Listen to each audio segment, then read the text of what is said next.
So let's, lips was my hottest procedure, Okay. by the way. Yeah. So I'll tell my story with lips. I think I've talked about this before on the podcast, but I was decent with brows.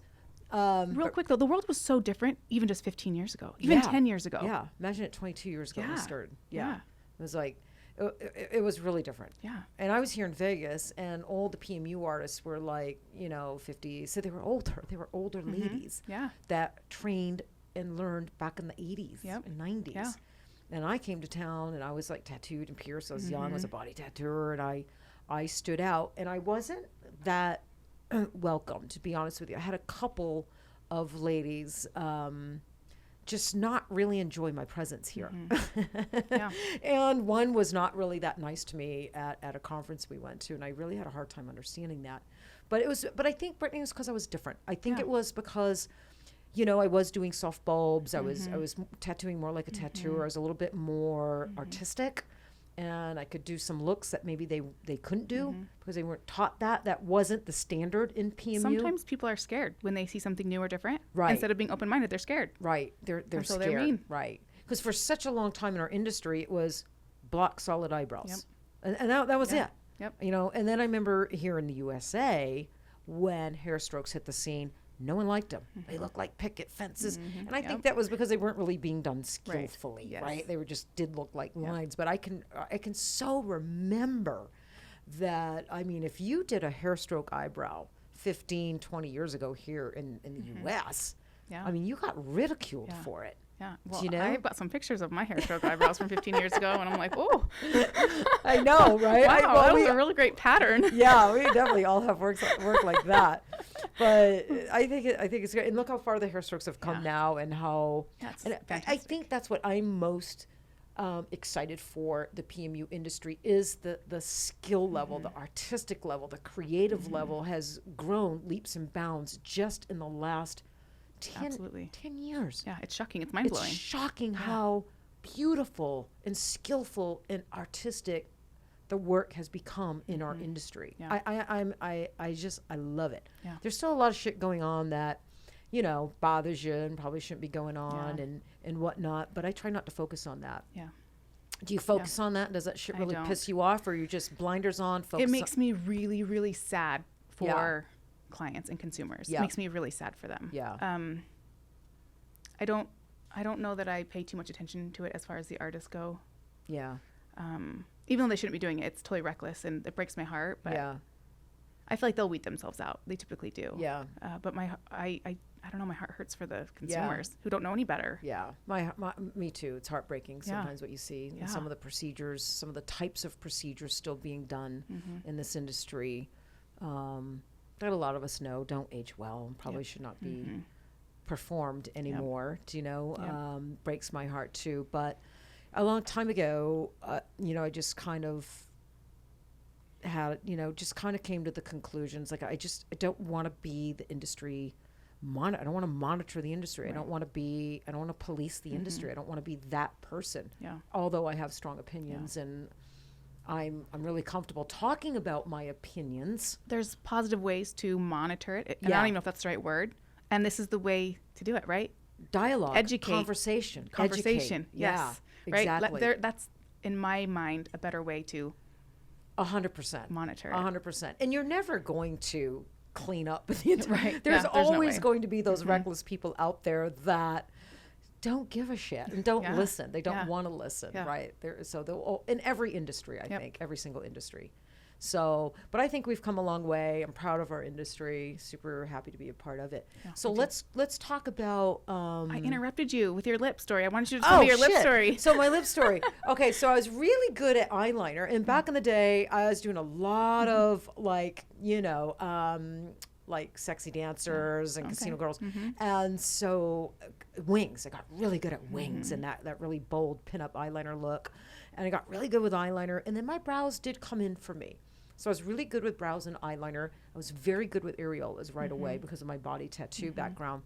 But those damn lips, man, I could not get pigment to stick. And it was taking me like 3 procedures. I was just struggling with lips, bleeding a lot on the first pass, probably why a lot of pigment loss. And I was training like within the industry. And this was years and years and years and years ago. And all I kept hearing was, well, it does take 3 or 4 times to get all the pigment in the lip. It's that's normal, and, that can't be corrected and whatnot. And then I was taught, I was using a 5 liner on lips. Back then, we used 2 needles, either a 3 or 5 liner. That was it. And so I had that's what I was using on the lip. And then it was my body mentor. And he put me in touch with a female body tattoo artist here in town. I went and hung out with her a couple of days, and an 11 mag. Yeah. And she's like, this is going to change everything. And then she taught me how to score the lips, how to get the lips to, control bleeding before you even do your first pass. So it was those 2 little nuggets. So get into an 11 mag. Obviously, that was the needle for me. Yeah. The 5 liner wasn't working. And learning how to score those lips and control that bleeding before I even start my first pass. Those 2 things changed my whole lip game. And I remember my first lip with just those 2 new things that I put in place, a ton of color. So exciting. It was so exciting. Yeah. And then I was on a mission to kind of prove to the industry that, no, it doesn't have to be 3 and 4 procedures for your brows, for your eyeliner, for lips, for you to get all the color retention you want. It doesn't have to be that long.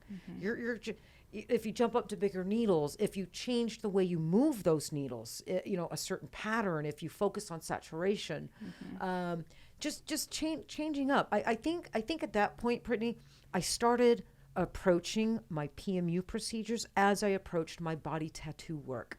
There wasn't this big gap and this huge difference between the 2.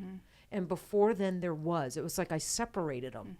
Okay, this is body tattooing, and these are the needles I use for that. This is the way I move. And then PMU, different hat on. I use completely different needles because they're PMU needles. Right. I move this way because this is the way you move in PMU. And once I figured out, it doesn't have to be that way. Yeah. It can be, it's skin. Yeah. I feel like my game changed a little bit when I started asking body art tattooers their healing process. That's when it changed for me because it was so weird in our world. The way I would send my clients home to heal, it made no sense. And I kept thinking, this makes no sense. And I didn't have great retention. And, I was doing all kinds of troubleshooting. And the second that I asked body art tattooers what they were doing and I implemented what they were doing on the face, it was like a night and day difference. Well, were you taught put a ton of A&D ointment right after the procedure? Yep, and not even wash, just keep applying. Exactly. That's the way Can I you was believe taught. that? No, I was getting, I was having complications with stuff. Yep. And same thing, stop. First of all, I got off the A&D and then change every let the area breathe and weep for a day or two. It's same thing. Your aftercare can make all the difference. Yeah. There's so many factors and outside variables, so many moving parts, that all have to be in alignment and come together perfectly for us to get that color retention that we're all chasing, right? Yep. We're all chasing amazing color retention and tone with every single procedure and every single client we do. That's the obsession. Is that the obsession? Yes, absolutely. Yeah, right? Because we were just talking earlier. Send me it's pictures I want to see. Come to me. Yes. Yeah, obsessed. Yep. We're obsessed with this industry and the craft and the healed result. I know. I don't know. I love it. I love talking to people that are so obsessed with the craft too. I love it. So let's how long have we been going, Willow? 38 minutes. Yeah, how you doing up there in the captain's chair? I'm doing well, I think. Are you? Yeah. So usually we have Olivia. It's Olivia and Willow. And Olivia's in the captain's chair, but Olivia's on vacation. All right. Yeah, so she's the one who does the camera angles and does all that. And Willow has her own role. She sits down over there and she does this and that and that. So Willow's doing, are you doing both roles or are you just like, fuck my role? I can barely handle Olivia's. I mean. I'm doing a little bit of my role. Are you doing a little bit of your role? I think you're doing fantastic. You look good in Olivia's chair. Yeah, you're welcome. Sorry, Olivia. She's going to come watch this, like, I know. how to go. We miss you, Olivia.